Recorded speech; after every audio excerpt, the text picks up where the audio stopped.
have been meaning to have this conversation, and I haven't had this conversation because I haven't really been online because I have been sick. And today I am popped up on medication. So here I am banging these out.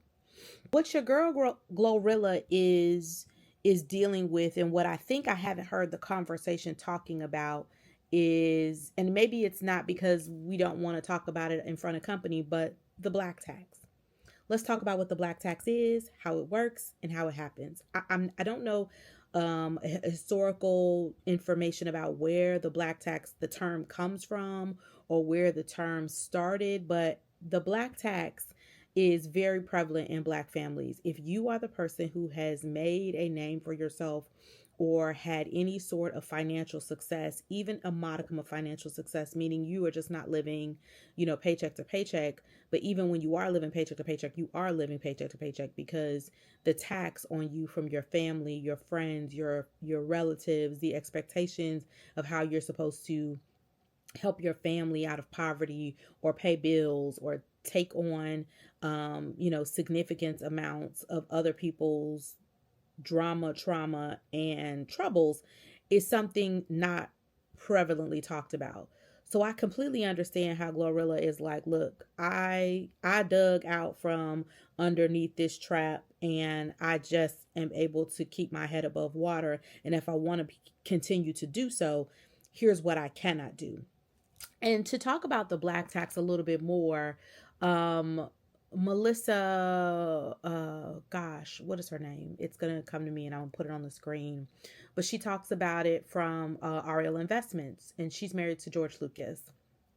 Um, can't think of her name right now, but anyway, she talks about how she used to have a financial advisor who was the buffer between her family and her. So if people wanted to ask her for money, they had to go to the financial advisor, and the financial advisor was tasked with approving or denying those kinds of requests. Now, I wish I had that kind of thing because I remember, people being like, "Oh, but you're done so well for yourself. You can take care of yourself so well." But even in the last couple of years or the last 10 years, as I've been trying to, do this upward trajectory in my career, I've still had to cover the back end, right? So as I was growing, there was a lot of scope creep in terms of what I had to cover for my mom, who has been ill for generations, feels like. But even in my entire adulthood, there have been things that I have had to cover that normally, others get to cover, other races and other ethnicities do not have to cover on behalf of their families.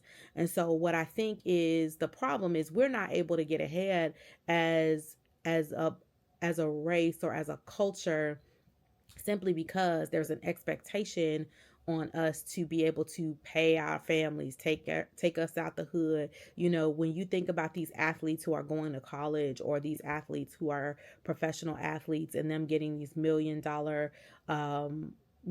multi-million dollar contracts, they still have so much generational debt to pay that they don't really ever make anything of themselves for themselves. So they may look like multi-million dollar millionaires on paper, but in the reality, they're probably thousandaires, if that much, because they are they're expected to care for the entire family or the entire family load, whereas white athletes, white students, white children, other ethnicities, I won't go into that, but I have seen peers of mine not have to deal in that sort of traffic, in that sort of family dynamic, whereas the few of us who are above the stick figure mark have to cover so much underneath that.